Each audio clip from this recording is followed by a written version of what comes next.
Senhor, amém? Estamos na Igreja Evangélica Assembleia de Deus, Filadélfia, amém?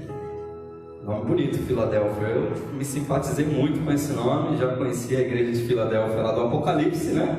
E a gente fica bem à vontade, né? Aqui nesse ministério. Estamos fazendo o curso Primeiros Passos, que é o discipulado nível 1, que faz parte do Seminário Bíblico Querix, que tem um total de 120 ministrações, né? Então nós estamos fazendo só aqui 10 ministrações de 120. Então a estrada aí é longa e graças a Deus nós temos caminhado para algumas organizações, né?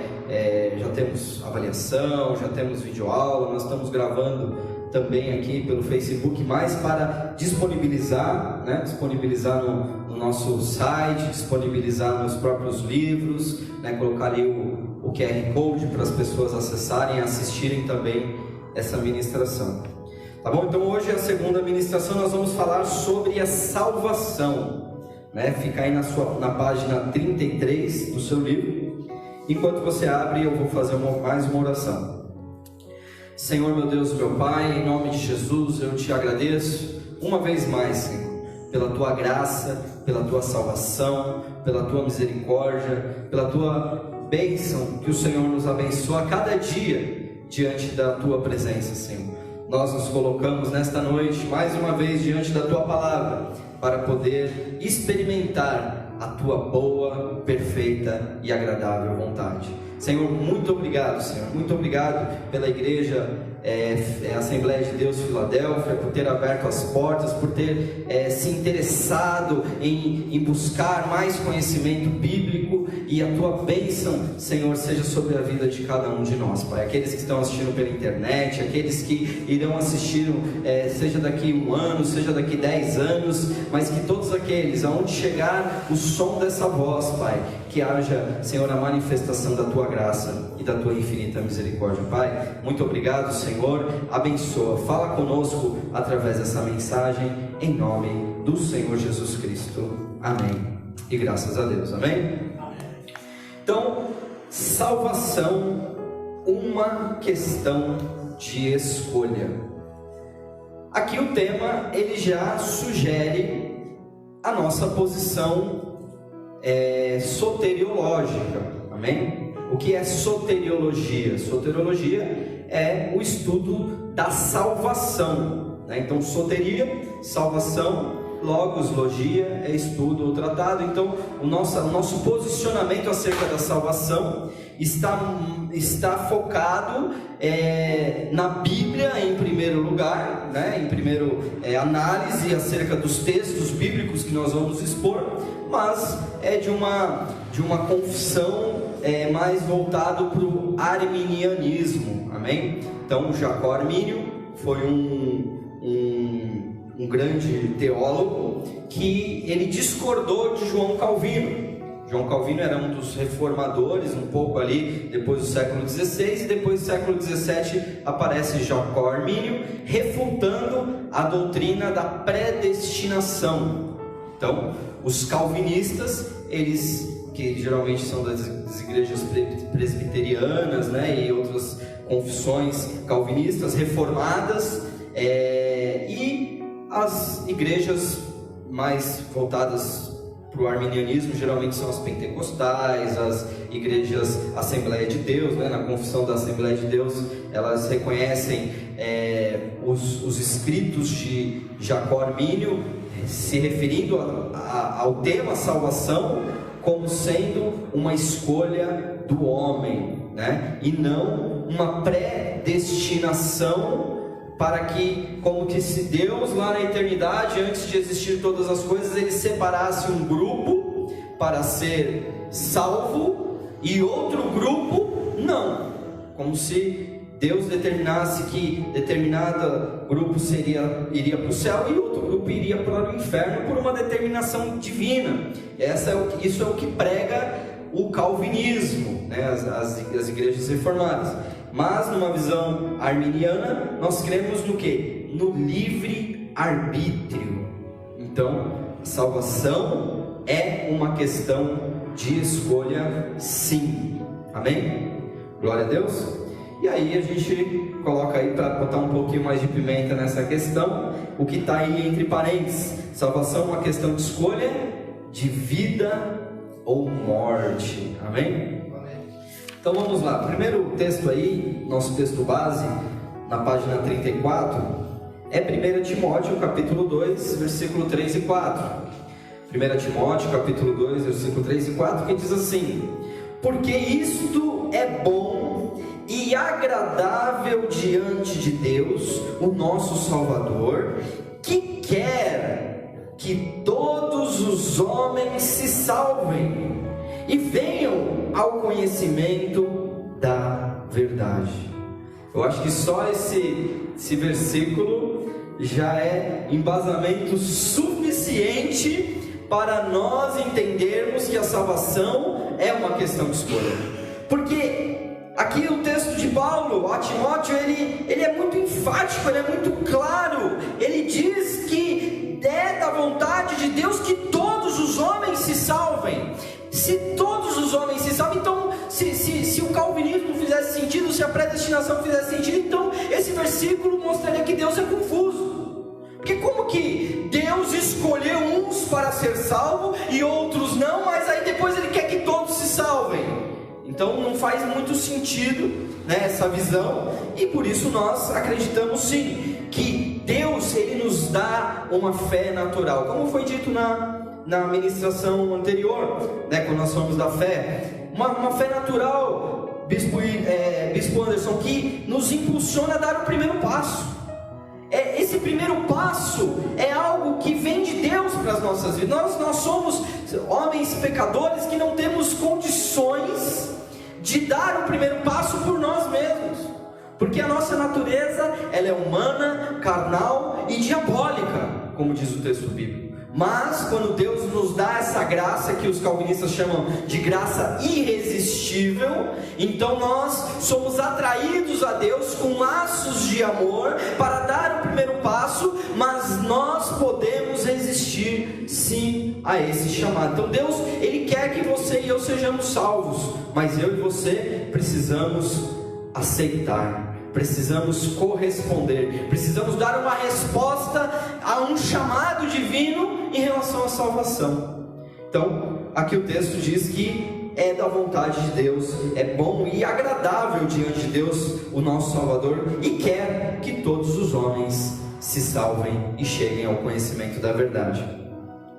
A primeira pergunta para meditar é: ser salvo do quê? Essa é uma pergunta interessante, porque vamos imaginar que você está ministrando um novo convertido e você está começando a falar sobre salvação, né? E aí ele vai falar assim: mas eu preciso ser salvo do quê? Essa é uma pergunta que parece ser simples, mas no fundo nós temos até que uma certa dúvida em relação a essa dúvida, essa pergunta: ser salvo do quê? Espera aí que daqui a pouco a gente vai voltar nessa resposta, tá bom? Então o primeiro ponto aí é que a salvação é uma questão de escolha. O homem, ele possui o livre-arbítrio para decidir o seu próprio destino eterno. Olha o que está escrito em Deuteronômio capítulo 30, versículo 19: os céus e a terra tomam hoje por testemunha contra vós, de que tenho proposto a vida e a morte, a bênção e a maldição.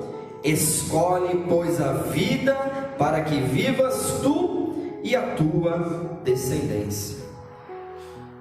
É bem certo que o contexto fala de Israel, nós estamos falando de um texto de Deuteronômio.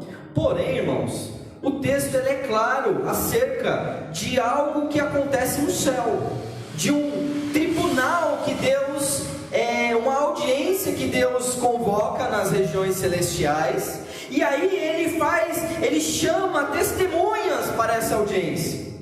Ele chama os céus e a terra, e aqui ele diz que ele toma como testemunha contra vós, de que ele está fazendo uma proposta, que tenho proposto a vida e a morte, a bênção e a maldição. Aqui Deus está dizendo o seguinte, meu irmão e minha irmã, que nós somos responsáveis única e exclusivamente pela nossa própria decisão. Eu não posso culpar o diabo por resistir eu a Deus, porque ele está propondo a vida e a morte, ele está propondo a bênção e a maldição. Cabe a mim e cabe a você escolher. E aí, naquele grande dia, não haverá desculpa, porque os céus e a terra. Por que a terra? Porque a igreja que anuncia o Evangelho é testemunha de que está aqui pregando, está aqui falando sobre Jesus, está aqui anunciando esse ano aceitável do Senhor, uma graça que hoje eu e você podemos aceitar e nos render a esse chamamento eterno, de uma salvação eterna, e que eu e você somos responsáveis por isso. Os céus e a terra eu tomo hoje por testemunha contra vós. E aí no segundo ponto ele fala sobre a terrível consequência do pecado. Meu irmão, o pecado ele engana, seduz e ainda paga o seu salário. Romanos capítulo 6 versículo 23 diz assim: porque o salário do pecado é a morte, mas o dom gratuito de Deus é a vida eterna por Cristo Jesus, o nosso Senhor. Como assim o salário do pecado é a morte? Tanta gente peca, tanta gente vive na prática do pecado, estão aí vivo, né? Irmãos, existe a morte, o conceito de morte precisa ser compreendido também.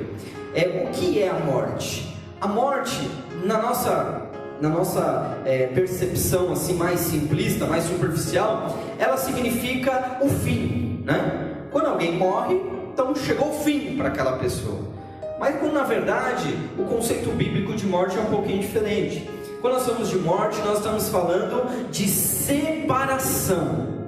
Então sempre que a Bíblia fala de morte, está falando sobre separação. Separação do quê? No caso da primeira morte, é a separação do homem com Deus.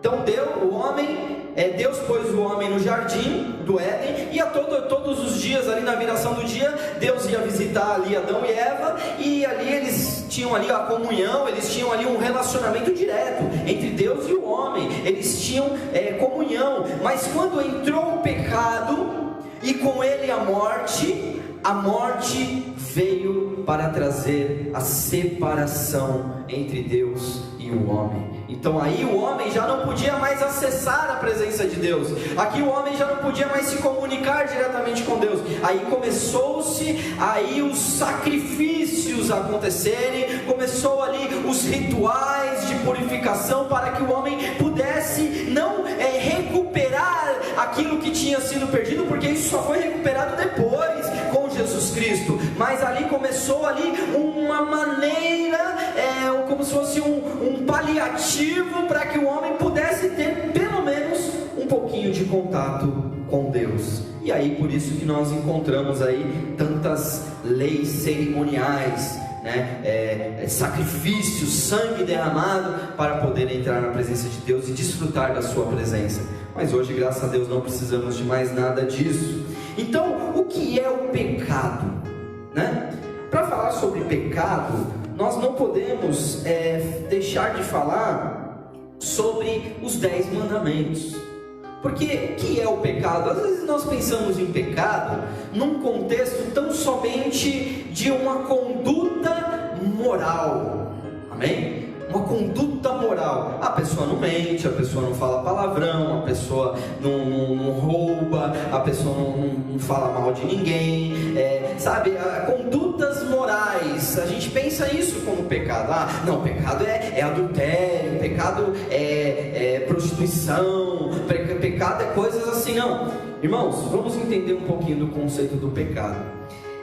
Aqui nos 10 mandamentos, que nós chamamos de decálogo, você tem aí o texto bíblico em Êxodo capítulo 20, a partir do versículo 4. Vamos ler rapidamente.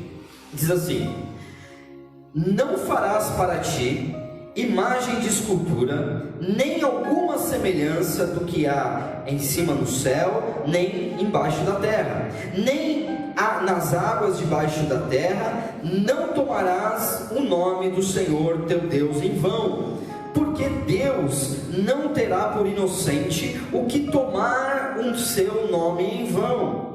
Mas o sétimo dia é o sábado do Senhor teu Deus. Não farás nenhuma obra, nem tu, nem teu filho, nem a tua filha, nem o teu servo, nem a tua serva, nem o teu animal, nem o teu estrangeiro que está dentro das tuas portas. Honra o teu pai e a tua mãe, para que te prolonguem os teus dias na terra que o Senhor teu Deus te dá. Não matarás, não adulterarás, não furtarás, não dirás falso testemunho contra o teu próximo, não cobiçarás a casa do teu próximo, não cobiçarás a mulher do teu próximo, nem o seu servo, nem a sua serva, nem o seu boi, nem o seu jumento, nem coisa alguma do teu próximo.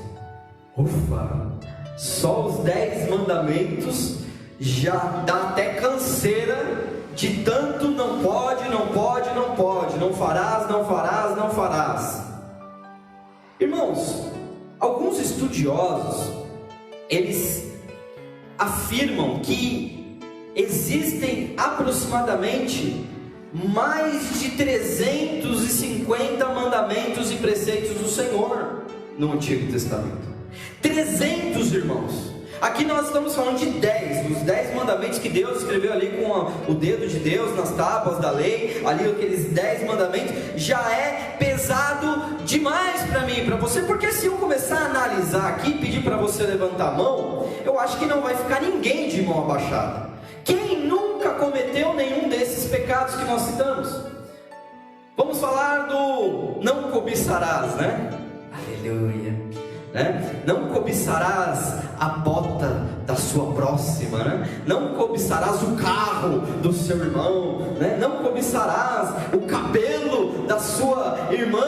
Irmãos, nós temos uma natureza extremamente inclinada para os desejos carnais, para satisfazer essas questões de pecado, meu irmão. Então, como entender o pecado? Se de todos esses pecados, pelo menos os 10, quem nunca falou o nome de Deus em vão? Né? Quem nunca falou o nome de Deus em vão?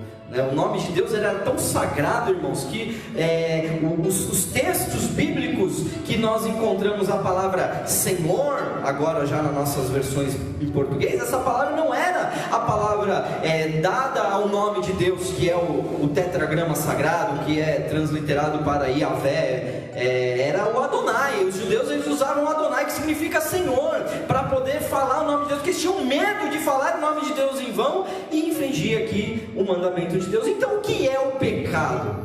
Meu irmão, o pecado nós podemos entender se nós pararmos um pouquinho para analisar. Como eu disse na outra ministração, as línguas originais, elas não são uma obrigatoriedade para o povo de Deus, amém? Se você nunca na vida ouvir falar de nada em hebraico, em aramaico, em grego, não tem problema nenhum, você vai continuar sendo fiel e você vai ser salvo por isso, amém? Porém, algumas questões etimológicas nos auxiliam. É uma ferramenta que nós podemos utilizar, sim, para poder entender algumas coisas, e o pecado é uma delas. Como entender o pecado? A palavra para pecado é a palavra hamartia. Essa palavra hamartia, ela significa errar o alvo. Amém? Errar o alvo. Então, se alguém te perguntar, um novo convertido, mas o que é o pecado? Pecado é errar o alvo. Mas o alvo, e o alvo? O que é o alvo? O alvo é fazer a vontade de Deus. Amém? O alvo é fazer a vontade de Deus. Quero abrir um parênteses rápido aqui, acerca de uma experiência pessoal que eu tive, que me ilustra essa verdade de pecado. Um dia eu estava lá na Vila Maria, lá na Guilherme Cote, andando ali, perto ali da Marabras, não sei nem se existe mais a Marabras ali na Santo Eduardo, e tinha ali um morador de rua ali, um senhor, ali sentado na banca de jornal, ali no chão, na calçada. E eu passei ali, era mais ou menos na hora do almoço, era um sábado, alguma coisa assim, eu passei. Normal, olhei, a gente, né, às vezes a gente até endurece um pouco o coração, a gente não fica fazendo tanta caridade como deveríamos, mas nem dei muita atenção para aquele homem. Mas quando eu cheguei na esquina, assim que eu atravessei a rua, o Espírito Santo falou algo no meu coração. O Espírito Santo, ele bradou dentro de mim e disse assim: por que você não paga o almoço para ele? Aí eu parei assim, falei: pagar um almoço para ele? Como assim pagar um almoço? Aí eu pus a mão no bolso, aí eu tinha 20 reais, né? Aí eu barganhei até com Deus, né? Falei: Senhor, vou pagar churrascaria também pro cidadão, eu vou trocar o dinheiro, eu fico com 10 e dou 10 para ele, tudo bem? Tipo, eu ali indagando sozinho, né? Diante daquele sentimento, aquela voz que falou dentro do meu, que falou, não foi uma voz assim, Bispo Anderson, de uma imposição. Eis que te digo, pague o almoço daquele homem. Não, foi uma. Por que você não paga o almoço para ele? Aí eu fui lá, troquei o dinheiro, cheguei para aquele cidadão, falei: como é seu nome? Aí ele falou lá o nome dele, eu não me recordo. E aí eu falei: você acredita em Jesus? Ele falou: acredito. Eu falei para ele: Jesus mandou pagar teu almoço. E eu estendi a nota de 10 reais lá e dei para ele. Aí ele olhou bem para mim e falou assim: Deus te abençoe. Aí eu saí, tal, atravessei a rua. Quando eu cheguei no mesmo lugar, exatamente no mesmo lugar que Deus tinha feito aquela pergunta, veio outra voz dentro do meu coração e disse: servo bom e fiel, foste fiel no pouco, sobre o muito colocarei. Meu irmão, aquilo me alegrou sobremaneira, aquilo me deu uma paz de espírito, não pela caridade que foi ver, nossa, como eu sou bonzinho, paguei um almoço de 10 reais para o cidadão, não, mas a aprovação de Deus. É como se naquele momento Deus estivesse estabelecido o alvo, Deus tivesse me mostrado ali qual era a vontade dele para minha vida naquele momento. Ali não tem nenhum texto bíblico que me dá uma ordem que eu devo alimentar todo e qualquer pobre que eu ver na rua. Não existe isso. Mas naquele momento o Espírito Santo me fez saber qual era a vontade de Deus, então ele estabeleceu o alvo. Aí eu estiquei a minha flecha. Aí cabia a mim acertar ou não aquele alvo, porque eu poderia simplesmente falar: essa coisa da minha cabeça, seguir o meu rumo, passar de largo, seguir o meu rumo. O que é? Deus ia me fulminar, Deus ia me destituir da glória? Não, mas eu estaria cometendo pecado. Você consegue compreender que o pecado é muito mais complexo do que simplesmente eu te dar aqui um checklist de dizer: isso pode, isso não pode, isso pode, isso não pode. Ou pior, você terceirizar uma responsabilidade que é sua para o pastor. Pastor, olha, eu estou querendo fazer uma coisa, mas eu posso. Quando você faz isso, sabe o que você está fazendo, meu irmão? Você está transferindo a responsabilidade para o teu pastor. Porque aí depois, se você fizer, desculpe a expressão, uma besteira, eu ia falar outra expressão, mas eu achei melhor analisar. Se você fizer uma besteira, sabe o que você vai falar para Deus? Ah, mas o pastor disse que pode. O pastor disse que não é pecado. Então, meu irmão, nós temos o Espírito Santo que nos convence do pecado, da justiça e do juízo. Então você pode começar a olhar o pecado de uma maneira diferente. O pecado é errar o alvo. Quantos alvos Deus tem colocado diante de você e você tem passado de largo? A Bíblia diz que, se nós formos olhar realmente o que a Bíblia diz nesse sentido, a Bíblia diz lá em Tiago que se você sabe fazer o bem e não faz, você comete pecado. Então a questão do pecado é muito sensível. Se você começa a ministrar um novo convertido e você dá uma Bíblia de presente para ele, nunca leu a Bíblia, na vez você dá uma Bíblia de presente para ele, aí qual que é a tendência? O que ele vai fazer? Ele vai abrir em Gênesis.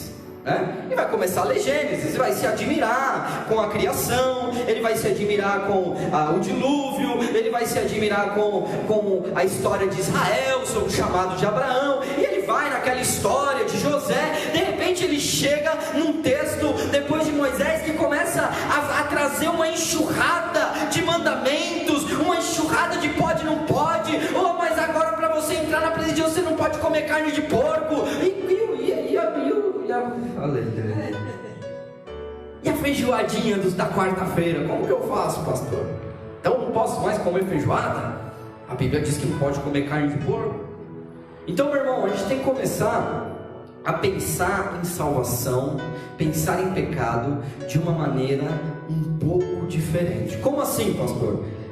Pensando que a salvação, ela é o divisor de águas, amém, irmãos? Amém? Tipo, aí você vai me dizer, aí vamos voltar lá na história do calvinista e do arminiano. O calvinista vai dizer, uma vez salvo, salvo para sempre. Não é isso que eles dizem? Uma vez salvo, salvo para sempre. Porque se você é predestinado, acabou. Você aceitou Jesus, você respondeu ali essa graça irresistível, né? Você não resistiu, então você é salvo, acabou. E glória a Deus, você nunca vai cair da graça. Uma vez salvo, salvo para sempre. Porém, os arminianos já dizem que não, que você é possível, você se desvie, você pode sim apostatar da fé. Irmão, eu creio que para apostatar da fé é necessário um investimento espiritual muito profundo, de um camarada sair da igreja e ir para macumba, ir para o satanismo, ir para feitiçaria, porque tão somente deixar de ir para a igreja não configura que você não vai para o céu, irmão. Amém?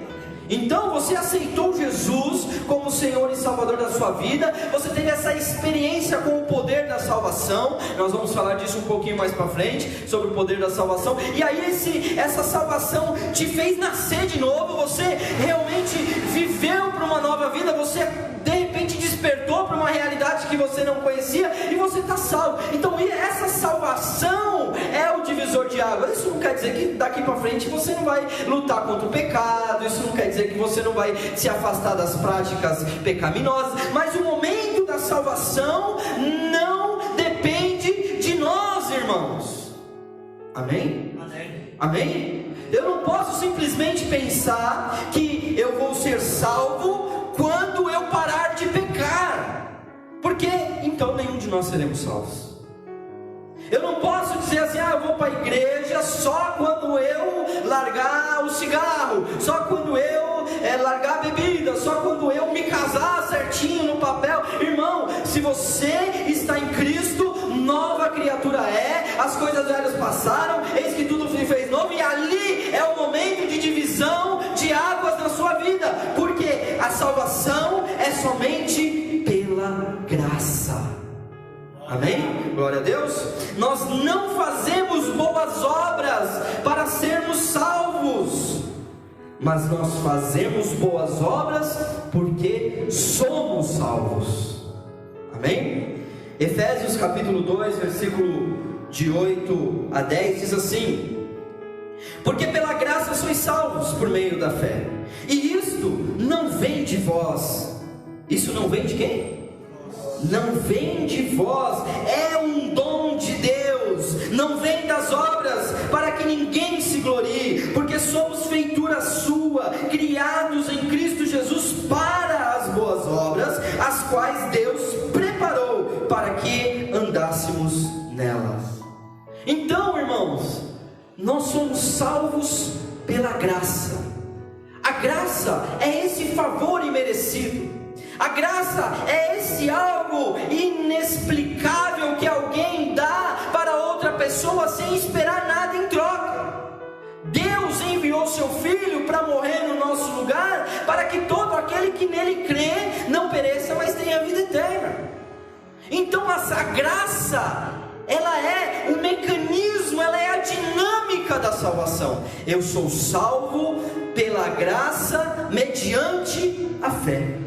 A sua resposta de fé ao chamamento dessa salvação que aponta para Cristo, a resposta dessa fé, ela vai te dar acesso a esse favor imerecido de Deus.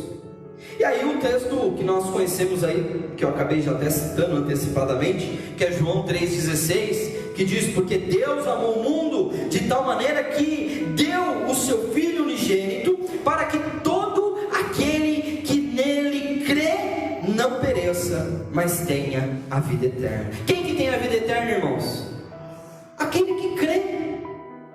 Aquele que crê tem a vida eterna. Aquele que crê em Jesus Cristo exclusivamente nele, não depende da minha obra, não depende das minhas obras de justiça. Sabe por quê, meu irmão? A Bíblia diz que a minha justiça e a sua são para Deus como trapos de imundícia. Sabe o que é trapos de imundícia? É o absorvente da época. Trapos de imundícia. A minha justiça e a sua são para Deus como trapos de imundícia. Nós não podemos em nada, absolutamente, responder com um posicionamento para receber essa salvação. Nós recebemos de graça e pela fé. Nós vamos na próxima ministração, semana que vem, os frutos da justificação. Lá nós vamos ver que nós não conseguimos nos justificar diante de Deus, amém? Glória a Deus. Mas existe, só voltando aqui, antes de encerrar, essa parte, a parte 4, porque somos feituras suas, criados em Cristo Jesus para as boas obras. Isso então quer dizer, meu irmão, que quando eu e você somos salvos, existe um caminho de boas obras que Deus preparou para mim e para você. Deus preparou um caminho. Então não é porque você vai fazer as boas obras que você vai ser salvo, mas você vai naturalmente começar a fazer boas obras porque você é bonzinho. Não, porque Deus já preparou esse caminho. Deus já preparou um caminho. Nós somos feitura sua, nós somos criados em Deus para essas boas obras, para esse caminho que Deus de antemão já preparou para mim e para você. Então nós fazemos coisas boas sim, não para sermos salvos, porque nós somos miseráveis. Teve um dia que eu falei do irmão miserável, talvez alguém tenha se escandalizado. Nossa, o pastor chamou o irmão de miserável, né? Irmãos, é isso mesmo, nós somos miseráveis. A palavra misericórdia vem de dois vocábulos do latim, miseris, cardio. Essa palavra misericórdia significa um coração voltado ao miserável. Se nós não nos colocarmos nessa posição de miseráveis pecadores que somos, nós nunca conseguiremos alcançar essa graça, esse favor imerecido, amém? Porque se eu mereço, então eu não preciso de graça.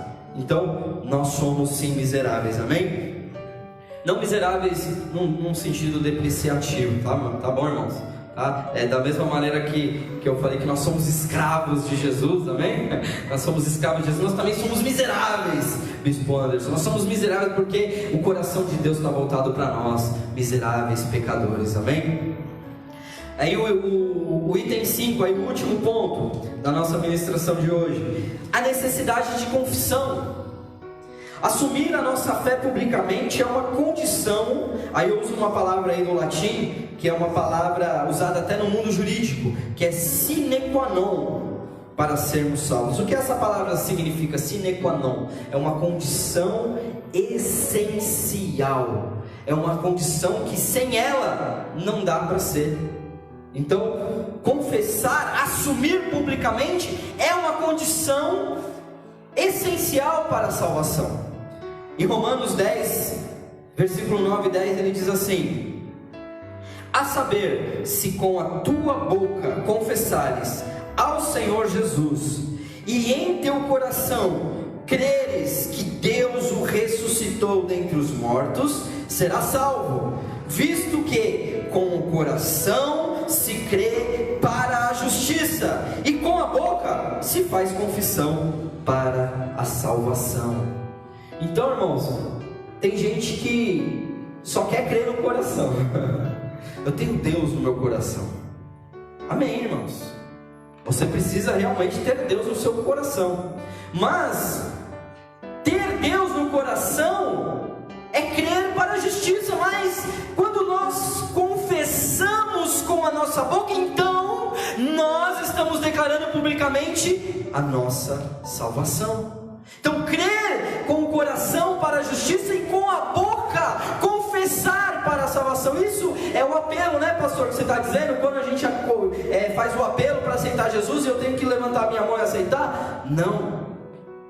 O que eu estou querendo dizer, irmãos, é que você precisa confessar Jesus Cristo todos os dias da sua vida. Você precisa confessar Jesus Cristo quando você está lá no seu trabalho, quando você está lá na sua escola, quando você está lá no meio da rodinha dos amigos do prédio, onde ninguém nem sabe que você é crente.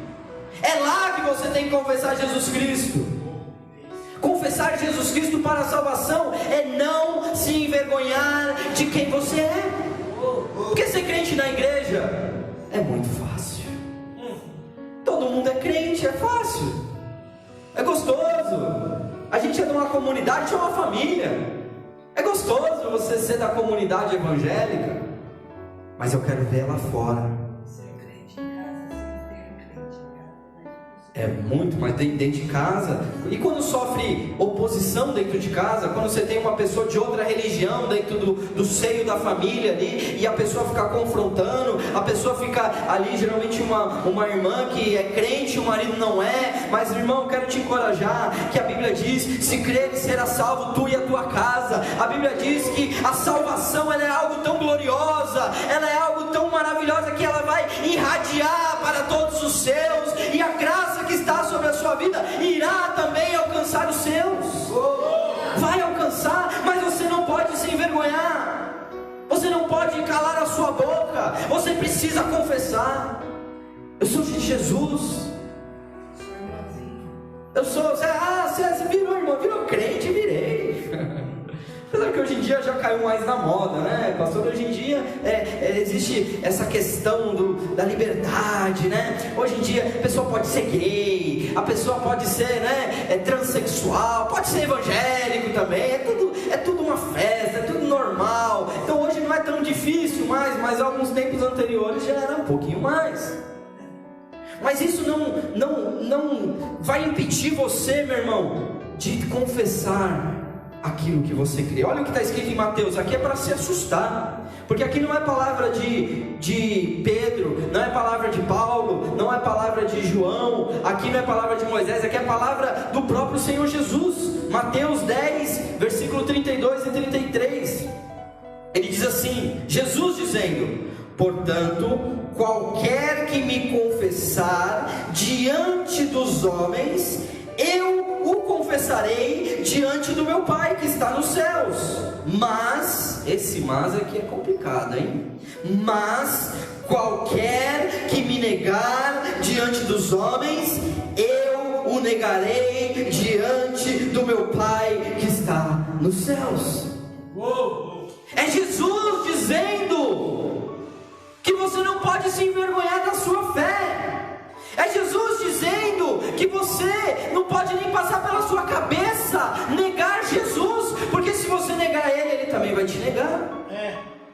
Nossa, mas que Jesus radical! Jesus, Ele não é misericordioso, irmão, Ele é misericordioso, mas Ele não é bobo.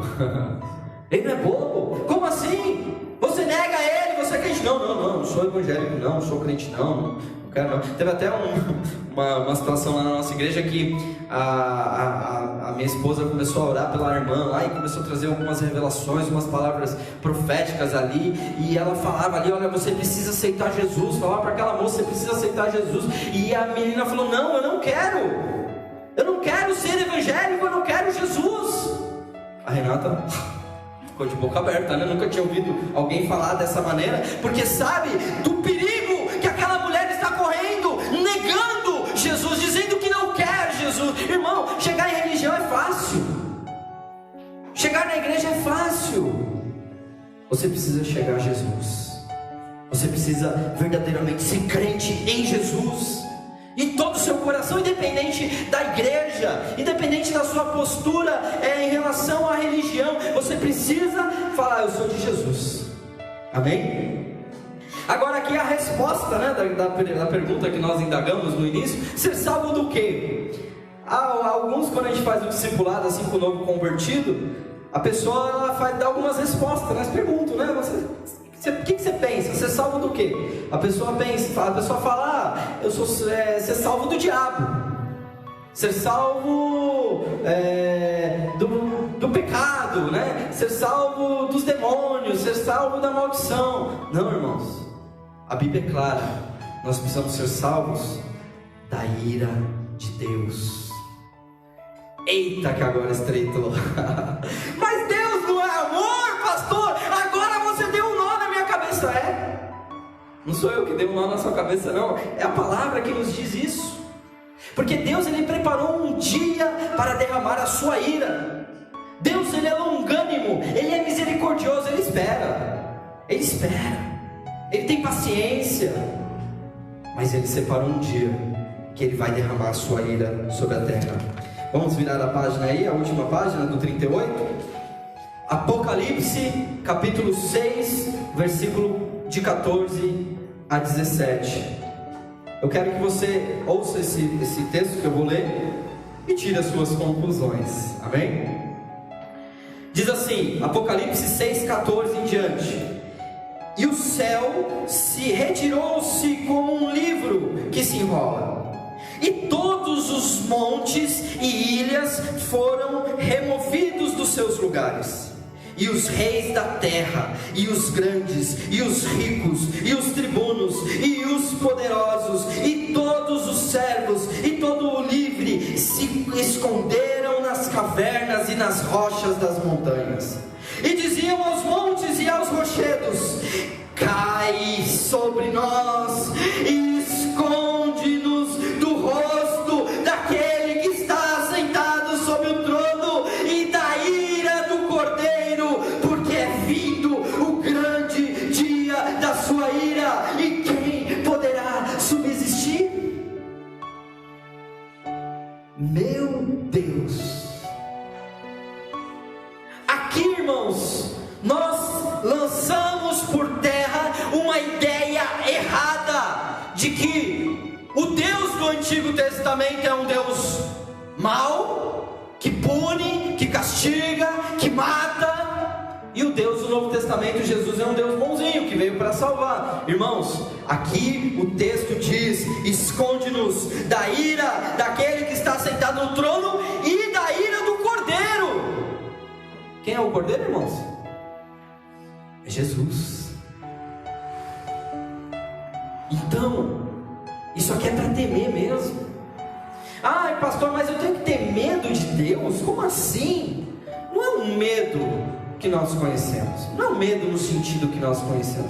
O medo no sentido que nós conhecemos muitas vezes é infundado. A pessoa que tem medo de escuro, o que é o escuro? O escuro é a ausência de luz, né? A pessoa tem medo de altura. O que é altura? Pô, se você não caiu, você está salvo, você está seguro. Por que você vai ter medo da altura, né? Então, algumas pessoas têm alguns medos infundados, mas tem alguns medos que são legítimos. Você tem medo de atravessar a rua no meio da Fernão Dias, né? Que tem um carro passando a 120 por hora, você está prezando pela sua vida. Esse medo é bom para a sua vida, mas o temor, a Bíblia diz que é o princípio de toda a sabedoria. Então eu e você precisamos sim temer a Deus, porque Deus, Ele é um Deus que ama aqueles que correspondem, é um Deus que salva, é um Deus que transforma, é um Deus que abençoa. Lembra do Deus que nós nos aproximamos e Ele é galardoador dos que o buscam? Ele abençoa, Ele é bom, Ele te ama, mas Ele preparou um dia para derramar a sua ira sobre a terra.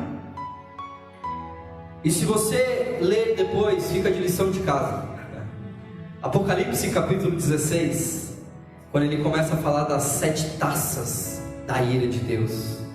As 7 taças, irmãos, ali ele começa a descrever uma série de calamidades, liberação de demônios, morte, águas contaminadas com sangue, estrelas caindo do céu, e ele fala de uma chuva de pedra, de uma saraiva, de uma chuva de pedra de 30 quilos, irmão. Imagina chuva de pedra de 30 quilos, pastor.